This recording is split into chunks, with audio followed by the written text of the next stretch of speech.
going over. So the first thing is we're going to just give an introduction to vaccines and just talk about what they are and just like introduce like the history behind them. The second part will give like a list of different types of vaccines and just like go more in depth in like what they are and like the disease to cure and other things like that. The third part will talk about challenges to vaccines and vaccination efforts. And then the fourth part will play a fun activity. Yeah, I'm gonna pass it on to Kelly. Hello, so we're going to start off with an introduction of vaccines. In this section, we're going to cover what vaccines are, the history of vaccines, and also the stages of vaccine development. Next slide, please. So vaccines are a safe and effective way to build resistance against harmful diseases without being in contact with them. Once the vaccine is in your body, the vaccine trains your immune system to become stronger and to create antibodies to fight off the germs. Instead of treating or curing a disease, vaccines prevent them. Vaccines do usually have the germs that cause a certain disease, but don't worry, these germs are weakened so they won't hurt you or put you at risk. Vaccines are very important. They prevent diseases and can save up to 3 million lives each year. Next, we're going to talk about the history of vaccines. I'll be giving a brief history of vaccines. So the first vaccine was the smallpox vaccine. Edward Jenner was the first person to successfully use cowpox material to create immunity to smallpox, although the method he used was created in China. This method underwent many changes over the next 2 centuries, which resulted in the eradication of smallpox in 1980. The second major vaccine was Louis Pasteur's rabies vaccine. Many more developments were made in the 1930s, but the mid-20th century was an extremely active time for vaccine research and development. Methods for growing viruses in labs led to rapid discoveries and innovations, including the creation of vaccines for polio. Researchers also targeted other common childhood diseases, such as measles, mumps, and rubella. We will now be moving on to the stages of vaccine development. All vaccines have to go through stages in order to be properly developed. There are 5 parts of the process of vaccine development. The first stage is the exploratory or preclinical stage. The exploratory stage is essentially the lab research exploring natural and synthetic antigens to fight a disease. The next stage is the clinical development stage. The clinical development stage includes 3 phases where different sized groups of people are given the trial vaccine in order to test its safety and how well it works.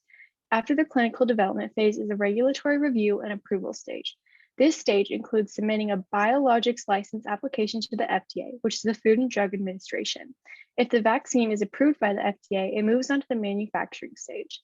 The manufacturing stage is the part of the process where lots of doses of the vaccine are being made and produced so that it can be given to people. Lastly, the quality control stage. The quality control stage is after vaccines start being administered. National authorities, such as the World Health Organization, monitor adverse side effects or responses from those who got the vaccine by regular assessments and post-approval clinical studies. That sums up all the stages of vaccine development, and now we'll move on to learning about specific vaccines.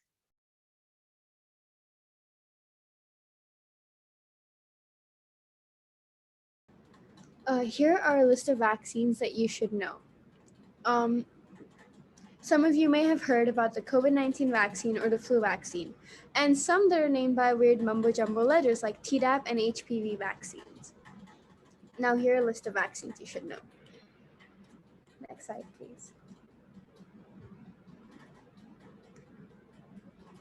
Every flu season is different, and influenza infection can affect people differently, but millions of people get flu every year. Hundreds of thousands of people are hospitalized, and tens of thousands of people die from flu-related causes every year. An annual seasonal flu vaccine is the best way to help protect against the flu. Vaccination has been shown to have many benefits, including reducing the risk of flu illnesses, hospitalizations, and even the risk of flu-related death in children. Some of the influenza side effects that you can get are fever, cough, headache, muscle and joint pain, severe malaise, feeling unwell, sore throat, and a runny nose. And the vaccination for influenza also has a few side effects, which are, can you go back, please? which are soreness, redness, swelling, headache, fever, nausea, fatigue, and muscle aches. The Centers for Disease Control and Prevention, the CDC, estimates that for the 2019 and 2020 flu season, vaccination prevented 7.52 million illnesses in the United States. Next slide, please. The flu vaccination shot should be given before the flu season starts. So you should get vaccinated almost early fall because it takes about 2 weeks for the antibodies to provide protection in your body. Who should get the vaccine? Almost everybody should get the vaccine, and different flu shots are approved for people of different ages. Everyone should get a vaccine that is appropriate for their age. There are 2 types of vaccines: the trivalent flu vaccines, which are for people age 65 and older. The quadrivalent flu vaccines have different shots, which are aged for 6 months and older. However, there are some people who should not get this vaccine, which are babies younger than 6 months of age who are too young to get the flu shot, people with severe or life-threatening allergies to the flu vaccine or any ingredient that's in the vaccine, or if you've ever had a Guillain-Barré syndrome, which is a severe paralyzing illness. Now we will move on to the COVID vaccine. You've probably heard about these vaccines in the past couple of months and weeks, so we're just here to give you a bit of information about the vaccines. So what do the vaccines do? COVID vaccines prevent people from getting and spreading SARS-CoV-2, which is the virus that causes COVID-19. They also prevent people from getting seriously ill, even if they do get COVID-19, or if they are currently infected with COVID and they get the vaccine, it could help alleviate some of the symptoms. So let's talk about some of the general common side effects that you could experience with getting any type of COVID vaccine. At the injection site, which is usually at the arm, you might experience redness, soreness, and swelling for a couple of hours or days.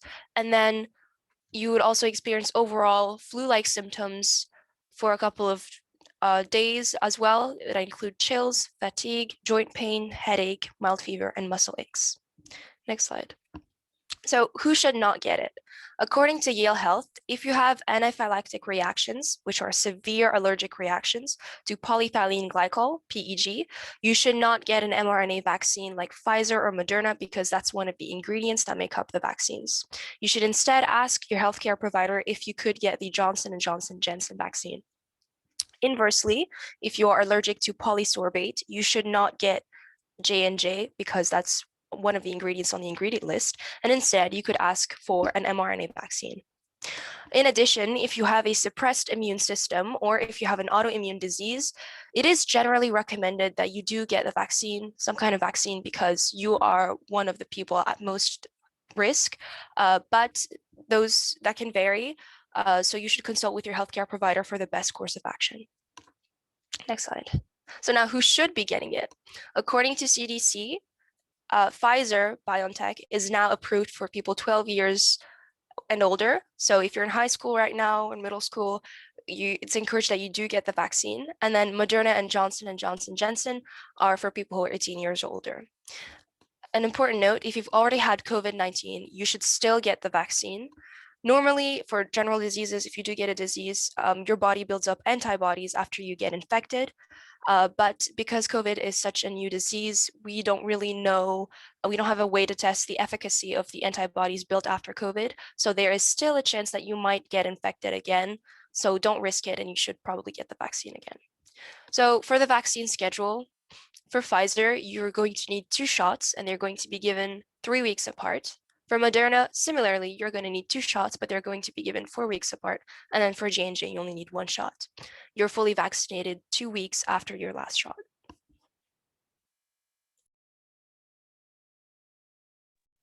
Now we'll be moving on to the chickenpox vaccine. The chickenpox vaccine, also called the varicella vaccine, prevents people from getting chickenpox, a disease caused by the varicella zoster virus, which is an infection that causes blister-like rashes on the skin. There are 2 vaccines for chickenpox. The first one is the single antigen vaccine, and the second one is a combination vaccine, which includes measles, mumps, rubella, and varicella. Both of these vaccines have live weakened varicella zoster virus. Side effects of this vaccine include developing rashes, headaches, fevers, being tired, blisters, loss of appetite, soreness, and swelling. This vaccine is usually injected into the upper arm. There are 2 doses to help build immunity to chickenpox, and they are usually taken 4 to 8 weeks apart, but it depends on the age the individual gets vaccinated. If the individual is between 12 to 15 months old, they get their first vaccine and then a booster between the ages of 4 and 6. If they are between the ages of 7 and 12, they can receive the first dose and wait at least 3 months until they get their second dose. Young children, unvaccinated individuals, and those that are at high risk of exposure to chickenpox should get vaccinated, as well as people that want to build immunity to this infection. However, there are also people that should not take this vaccine.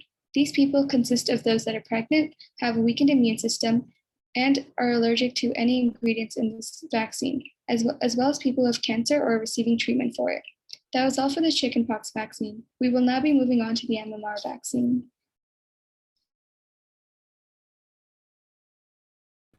Hello, so now we are going to be talking about the MMR vaccines.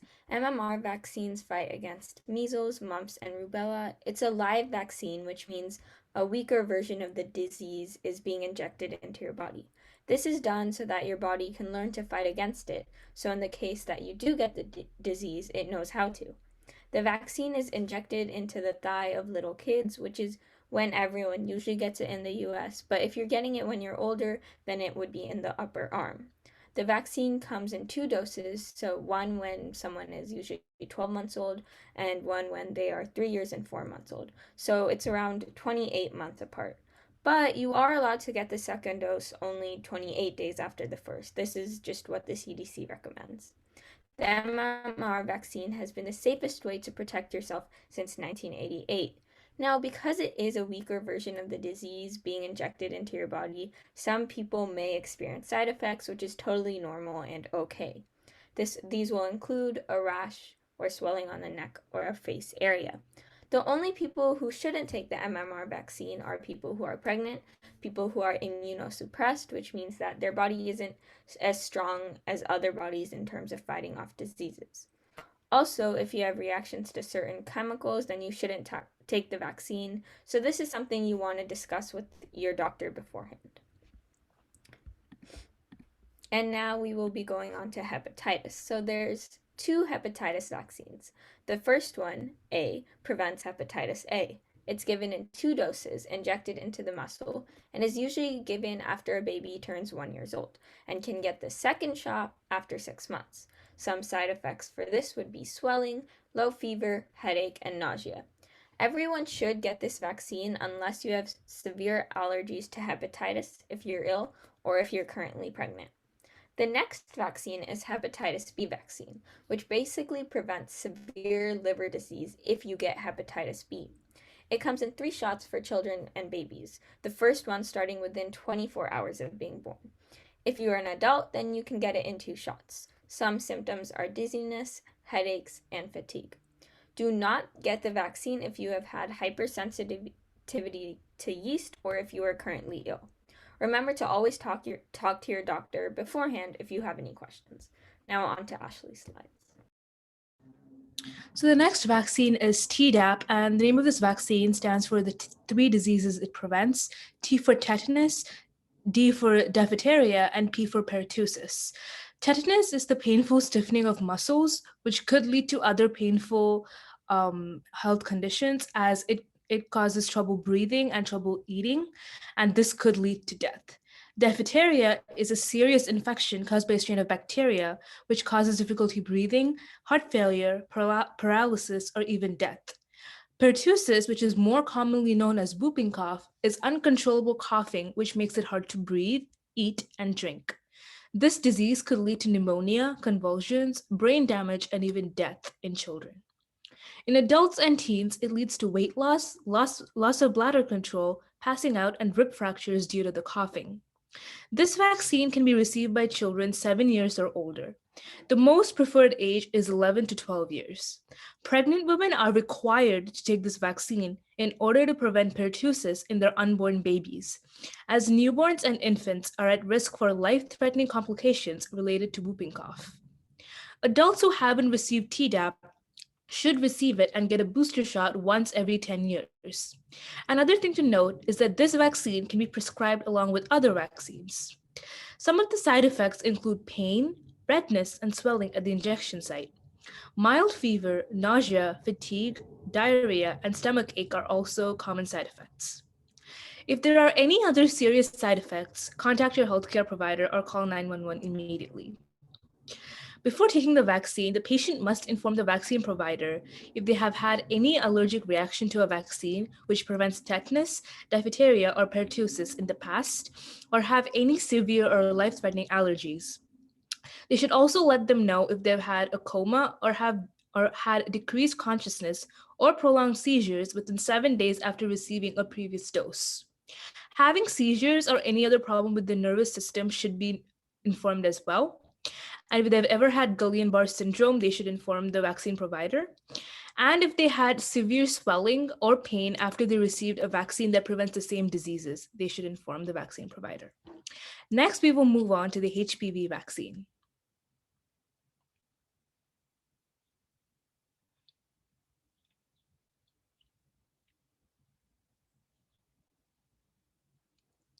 The HPV vaccine prevents cancer-causing infections and precancers. Precancers are abnormal cells which can lead to cancer. Since this vaccine has been used in the United States, HPV infections and cervical precancers have been reduced. This vaccine can be received from age 9, but it's mostly received between the ages of 11 and 12. The second dose is administered 6 to 12 months after the first dose. If this vaccine is received on the patient's 15th birthday or after, 3 doses are required over 6 months. It is recommended that everyone until the age of 26 receive this vaccine if not already. This vaccine is not recommended if over 27 years of age, but adults between the age of 27 and 45 do take it after consulting with their doctor. Some of the side effects include pain, redness, and swelling at the injection site, nausea, headache, and dizziness, or fainting.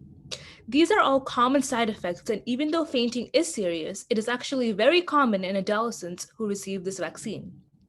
The benefits of this vaccine outweigh the potential risks of side effects. 12 years of research and monitoring has shown that this vaccine is very safe, and it is better to be administered sooner than later. As vaccines protect you before being exposed to an infection, getting it earlier will protect you long before being exposed. Next, we will move on to meningitis. Hello everyone, so now let's learn about the meningitis vaccine. Let's start off by learning what disease it prevents. You might be surprised, but it doesn't actually directly prevent meningitis. The meningitis vaccine, or actually called the meningococcal vaccine, prevents the meningococcal disease. The meningococcal disease is any illness caused by the bacteria Meningococcus. Now, there are in fact 2 types of meningococcal vaccines, one of them being the meningococcal conjugate vaccine and the MenB vaccine. Both types target a certain type of meningococcus bacteria. These vaccines have your normal side effects like swelling, redness, or pain at the injection site, as well as the possibility of a headache, fever, or tiredness. But let's go on to the schedule of this vaccine. I believe most of you guys are in this age group, so it's recommended for 11 to 12-year-olds to receive the meningococcal conjugate vaccine, aka the first one I mentioned. At 16-year-old, you should receive a booster shot as well. Also, people who are at risk of the meningococcal disease should receive that type of vaccine. As for the MenB vaccine, it is recommended for kids older than 10 who have an increased risk of contracting the meningococcal disease and young adults who are 16 to 22 years old. However, there are certain populations who shouldn't receive the meningitis vaccine. If you are currently sick, it's not recommended for you to receive the vaccine. However, colds or minor illnesses are all right, but you should definitely check with your provider first. Also, children who are allergic to the Tdap vaccine or previous meningococcal vaccines or latex should not receive the vaccine. But all this information might fly past your head, thus we should learn why we should have the meningococcal vaccine. Well, it's very simple. The meningococcal disease, which is the disease that the vaccine prevents, is very harmful. It can cause infections in your bloodstream or cause meningitis, which are life-threatening issues if it's not quickly treated. So don't forget to get the meningitis vaccine and stay safe from the meningococcal disease. Now I'll explain another vaccine, which is the pneumonia vaccine. So now let's learn about the pneumococcal vaccine. Let's start off by learning what disease it prevents. The pneumococcal vaccine prevents the pneumococcal disease. The pneumococcal disease is any illness caused by the bacteria Pneumococcus. Now there are in fact two types of pneumococcal vaccines, one of them being the PCV13 and another one being the PPSV23.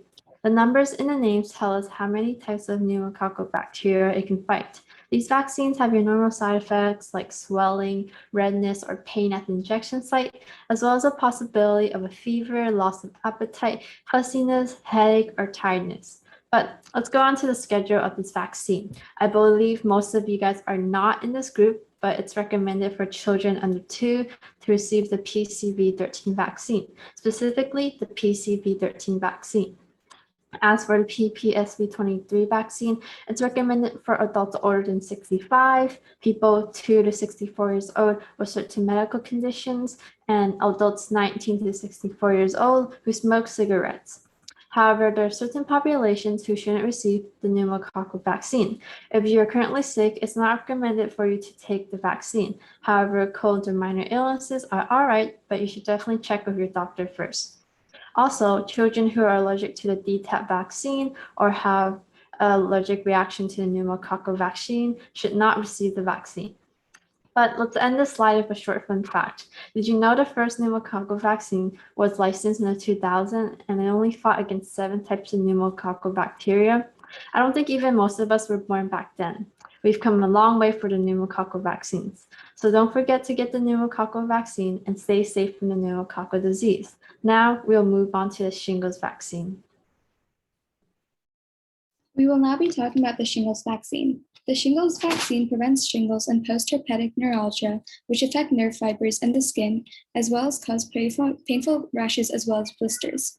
Some side effects of the vaccine are redness and swelling at the site of the injection, feeling tired, muscle and or stomach pain, fever, nausea, headache, and shivering. You might be wondering, how is this vaccine taken? Well, people receive the vaccine in the upper arm. For the shingles vaccine, there are 2 doses that are taken 2 to 6 months apart. Since our risk for developing shingles increases as we get older, it is recommended that healthy adults 50 or older get this vaccine. Anyone who has had an allergic reaction to Shingrix or its ingredients should not receive this vaccine as it may be harmful for them. Lastly, here is a quick fun fact. Shingles is actually caused by the same virus as chickenpox, the varicella zoster virus, and having chickenpox can make one more likely to develop shingles. That was all for the vaccine on shingles. I hope you learned something new. We will now be talking about some other vaccines.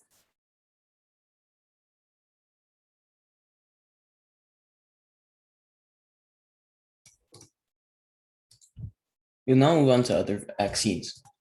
Now, before I mention these other vaccines, just because we didn't talk about these vaccines doesn't mean they're not important. All vaccines are just as equally important and provide around the same role. Now, some of these vaccines that are in the slide, you might have heard of. These are, and we've also mentioned earlier, briefly, these are polio and smallpox. These were 2 very important vaccines to the world as they were sweeping the world in an epidemic. And because of that, they're delivered in mass vaccinations through the gun shown in the black and white picture, or through traditional needle. Some of your parents may have received these vaccines if they were born around like 1970 or 1960. And you may also have received them when you were a baby. These vaccines are incredibly important to the survival of the human race.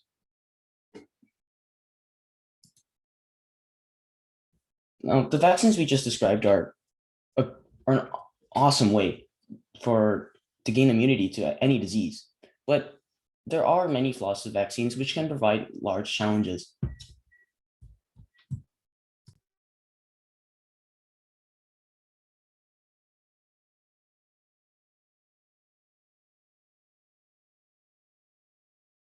Next slide. Now let's move on to vaccine hesitancy. This is when one refuses vaccines or is reluctant towards accepting them, despite them being available. It's often influenced by the 3 C's: complacency, confidence, and convenience. This is known as the vaccine hesitancy model. There are many causes and effects of vaccine hesitancy and why some individuals avoid vaccination. Some causes include the lack of trust towards the unknown, for example, not trusting corporations and health agencies. Other causes include the compulsory nature of vaccines, unfamiliarity with vaccine-preventable diseases, and the spread of false information through technology, often through platforms like private Facebook groups or even Pinterest boards. There's really only one major effect of vaccine hesitancy, which is the failure of preventing the spread of diseases, which are often life-threatening. Vaccines prevent illness and save lives, but this is dependent on the acceptance and confidence of vaccines, ensured safety of vaccines, and healthcare providers who can safely administer the vaccine and recommend it. The more people vaccinated, the less chance of spread of the diseases and safety and advancement in numbers. Now let's learn about vaccine inequity. This is the failure of equitable worldwide distribution of vaccines. This can be impacted from imbalances between different countries, races, and classes. Looking at this issue from a more current perspective, let's talk about vaccine inequity during COVID-19. The United States was able to purchase 1.2 billion doses, while the entire African Union only ordered 270 million.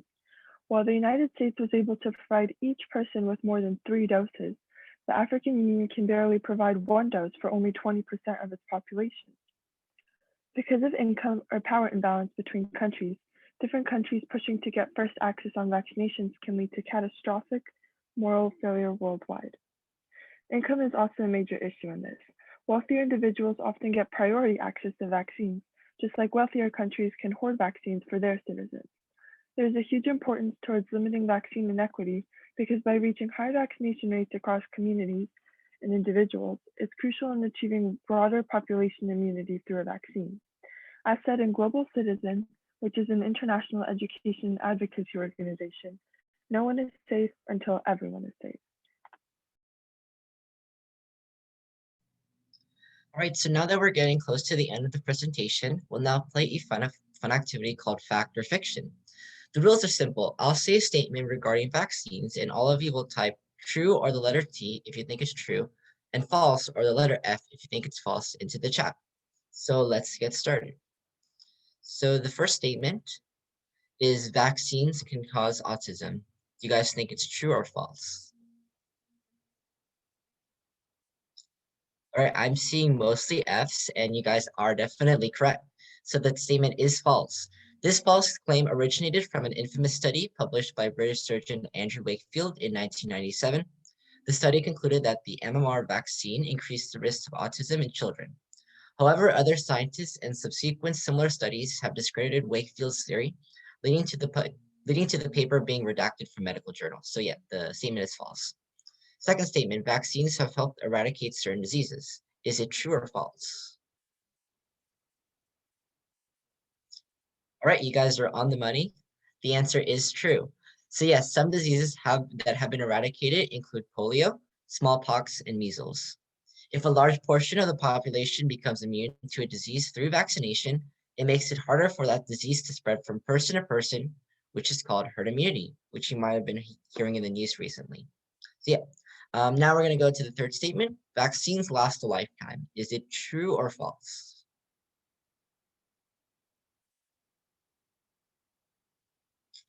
I'm seeing a little bit of mixed responses, so that's interesting.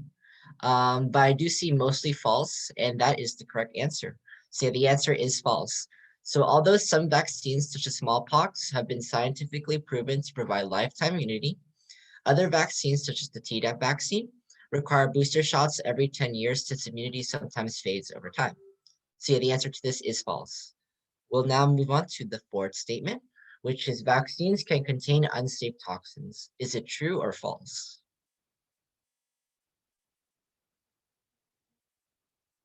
I'm seeing mostly false. So that's interesting because the actual answer is true. So this answer might be surprising, but actually some vaccines contain trace amounts of chemicals such as formaldehyde, mercury, and aluminum. However, these chemicals actually make vaccines more effective and don't cause harm because of their trace amounts. So yeah, the answer is true, but they don't really cause harm to you. Right now, the fifth statement, vaccines prevent 2 to 3 million deaths each year. Is it true or false?